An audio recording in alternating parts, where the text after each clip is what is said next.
So I think I will start by sharing my screen with you to show you some results that are very much linked to the idea of change. So bear with me while I press some buttons here. But suffice it to say that thanks to the generous assistance of all of our case study communities, various staff members have been giving me data. And the numbers in this spreadsheet represent corporate greenhouse gas emissions from, in general, the year 2010 till the year 2015. Those columns for 2010 and 2015 are generally colored in purple. And the reddish oval is representing the percentage change between the year 2010 and 2015. There are some variations, whereas some of the earlier years between which the change is measured are before 2010, and you can see them for Prince George, Sauk Nation, and West Vancouver. The reason why I bring this chart up is because we've been asking whether the communities that we've been studying are truly changing. And I think that Chris quite rightly said that some are making a few steps forward and maybe one or two back. And then there are some other communities who have some good fortune and they seem to be, maintaining momentum and going forward. But the negative figures under the red oval, we'll say, measure or indicate a reduction in emissions at the corporate level. And you can see that all but three of the corporate emissions in greenhouse gases go down between 2010, more or less, and 2015, and some quite substantively. The city of Vancouver, for instance, saw a reduction of 20%. West Vancouver, 19%.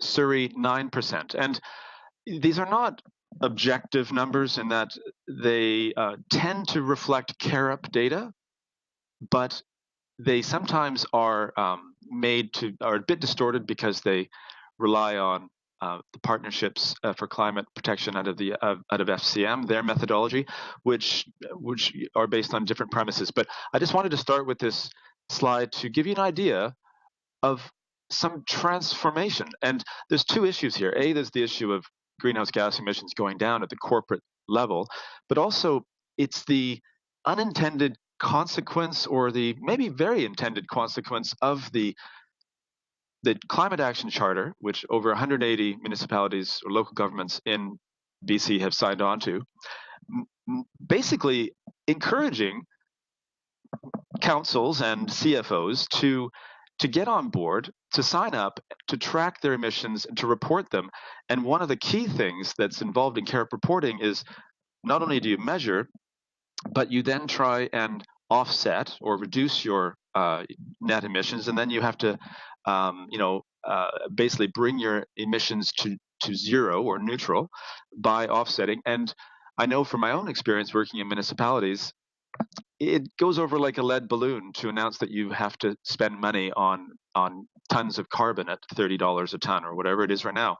And so one of the really interesting vicarious co-benefits of the CARUP requirements is that all of a sudden new suspects are entering the discussion. In this case, finance officers who are very concerned about their budgets, and they are talking to sustainability folks or the parks people, looking at options to, for instance, get some offset credits for preserving bogs, as an example.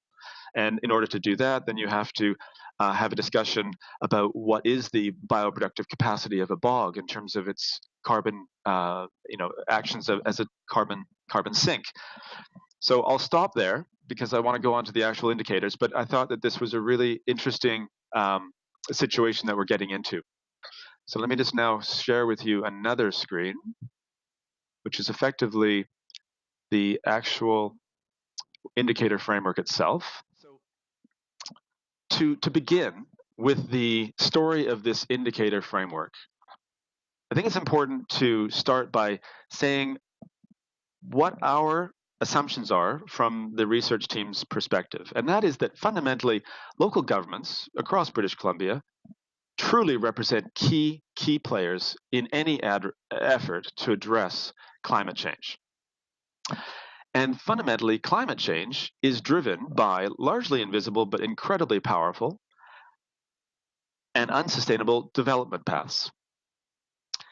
The activities of local governments, they fundamentally do help to maintain development paths, just like all of our lives do in a way. But the activities of local governments are not the whole story. They do not in themselves determine the development trajectory of a local community, but they do contribute in quite a major way, and they, more importantly, have an opportunity to alter the direction of the development path trajectory.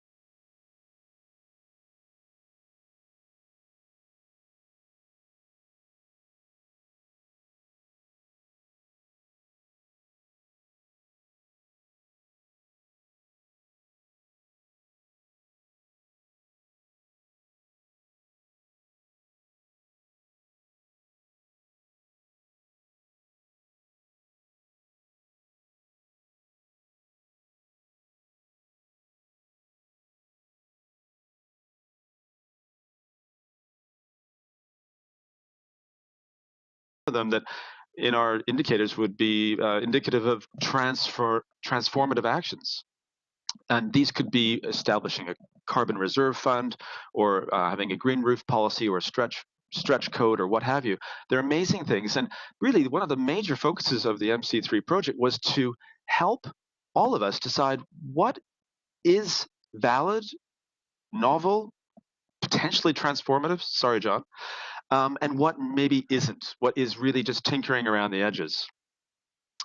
So our goal in creating this indicator framework is to better distinguish between incremental, transitional, and transformational local government climate related actions, and hence be able to identify those actions that deserve more of our attention, but not solely, of course. So this indicator framework is really a tool to help us do this by identifying those things that are likely to alter an unsustainable unsustainable underlying development path, and ultimately help to make our communities more sustainable. So before I go into each page of this framework, I want to tell you a little bit about how the actual framework was developed.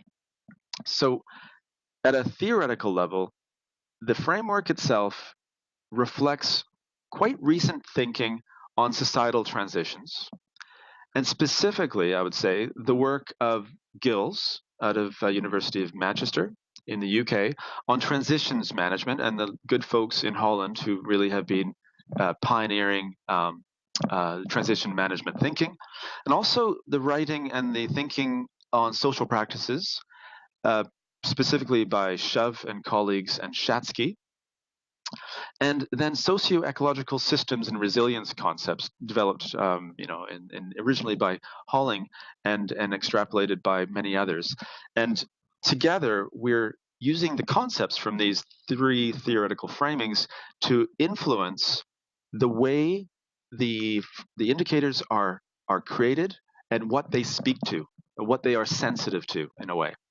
And I should also add that the interview script that Chris went into the field bravely with was in part informed by these very same theoretical concepts of social practices, the multi-level perspective especially, which I won't go into details at the moment on, and the socio-ecological systems thinking. So the framework itself is very sensitive to the idea that local governments do three principal things. They govern and they plan and they enact policy. They deliver many diverse services, whether they are fire or water or waste management services, road maintenance and what have you, community services. And they also manage their own building stock and their own internal operations. So the indicators themselves have been derived from a survey of a variety of sources. One of them, perhaps the most important, are the interviews with you good folks from the local governments in both phase 1 and phase 2 of the project. So we're sensitive to what you're saying is real on the ground. We've also been looking at annual reports, strategic plans, and OCPs, and even select staff reports from local governments. Specifically, these written documents are specifically targeted for the periods roughly 2009 to 2012. That's the earlier, what we call the past, and the present. That period is defined more by the years 2013 and 2016. We've also looked at the literature on indicator best practices, of which there is a considerable amount, led, I would say, by the Global City Indicators Facility, the Urban Climate Change Research Network, Sustainable Prosperity. The Fraser Basin has done some very good work on assessing the implementation of community sustainability plans. And all of this has been underpinned, as I said, by the ideas and concepts behind social practice theory, multi-level perspective, and socio-ecological systems thinking. I would argue, and I think my colleagues would agree, I hope they agree, that this framework is quite different from your average indicator framework, which, to my mind, tend to be dominated by more quantitative metrics, installed PV capacity, maybe kilometers of bike lanes installed, general resource consumption figures, air quality metrics, modal split, what have you. So our framework is slippery and fluid, as John said earlier, hopefully on par with the slipperiness and the wickedness, in a way, of the sustainability and the climate challenges that we face. So somebody said it before, I guess it was Steve from Victoria, you're not likely to be out of work anytime soon, and I agree. We really have our work cut out for us because we're dealing with some very, very complicated and interwoven agendas. So our indicators are inherently subjective. But as I said, given the complexities of the task ahead of us related to climate and local government operations and mandates, I think that there's merit to us taking this approach. So now what I want to do, I'll get to a little bit more about what we can do with this framework, but for the moment I wanted to just go through a couple of the indicators to show you, in a way, how it works and what our approach is. So on this first category under agenda setting and strategy, again, this, we hope, speaks very much to the reality of good folks in local governments. What do local governments do? Well, some of the things they do is around climate action, they identify key priorities, they set agendas, and they set broad strategic goals. And if we look at this first page, we'd see two examples that are different to my mind. And one is the Motivational Drivers indicator, and the other is the mandate driver or indicator. The Motivational Drivers, as we see, I can click open. Does everybody see this box appearing at the bottom? So it basically says the name of the indicator, Motivational Driver, and the description reads as follows. It's really talking about the key motivation of the local government to act on climate change. So what is their vision of the future? And is it purely a vision of the future that motivates them, or is it reduced adaptation costs, or is it global fame, or is it local well-being, or whatever? What really is the motivational driver? And this indicator is very internal and endogenous and internal to the local government. It's determined by council priorities, staff reports, staff policy development.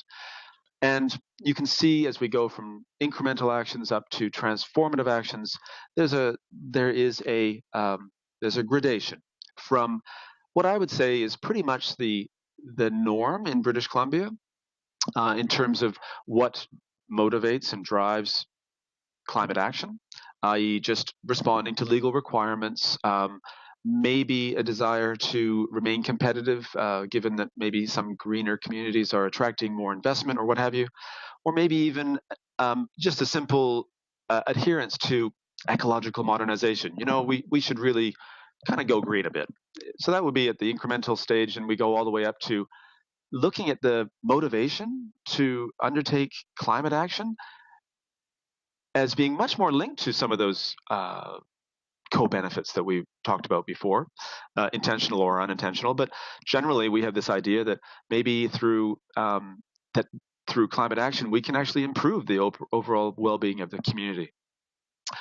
The other one that I wanted to focus on in this page was mandate. So mandate is really looking at about the alignment of the levels of government and the distribution and separation of roles and responsibilities. And in some cases, most local governments in British Columbia are all pretty much in the same boat in terms of the province, but there's still variabilities and still opportunities to be well or not so well aligned with senior levels of government policies.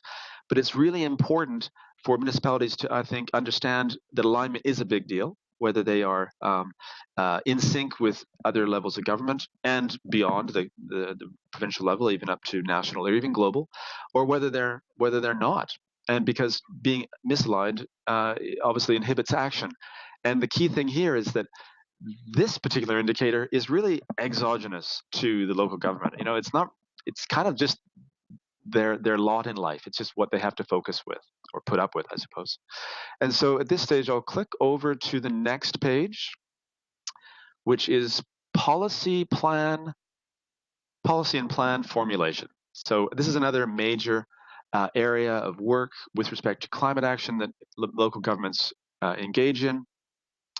And I think that the community engagement indicator here is interesting because, I think Allison has mentioned the importance of this, as did Steve, that we are really needing, and local governments, because they are on the front lines of climate impacts, climate sensitivities, they really are where the rubber hits the road. They are the perfect location site for our interest, our focus as academics, but they are also in desperate need of engaging with the community. And so we see models from the 80s where there was a usual set of suspects in terms of groups to engage with, and these community groups were brought in.